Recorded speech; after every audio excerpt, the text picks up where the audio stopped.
Jo començo la meva trajectòria quan era xiquet, vaig eixir fins que me'n vaig anar a estudiar fora, vaig deixar d'eixir i després, quan vaig tornar al coll, als pocs anys de començar a fer feina així, vaig tornar a eixir a la fila muntanyesa. Ara crec que fa, no sé, 12 o 13 anys.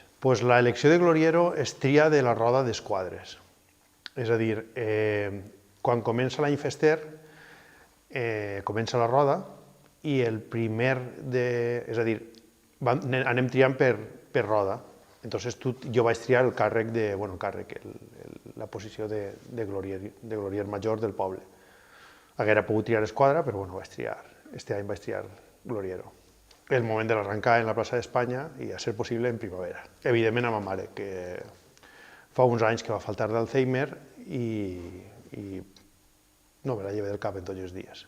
La fila és un grup d'amics que abasteix més de lo que és el grup d'amics de tota la teva vida. Tens un grup d'amics que són els que més a prop tens, però consideres que intentes portar-te bé amb tota la gent i has de tindre molt clar que per a que funcione és important que cada volta sapiguem acoplar-se uns a altres i que no sempre ningú tinga la raó absoluta, sinó que la fila és una amalgama d'idees i de formes de viure i de formes de pensar que entre tots fem que vagi endavant. Home, és una fila unida, que té grups, són prou gent, però no és una fila en la que és difícil conviure, és una fila en la que cabem tots. Pense que tots els nivells, tant socials com polítics, com educacionals, cabem tots. Mentre tinguis ganes de passar-ho bé i de respectar els altres, no tindràs cap problema de disfrutar dels muntanyesos. La festa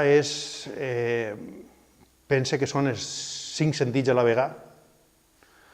És la vista, és el soroll, és l'olfat, és el gust i, sense dubte, el tacte.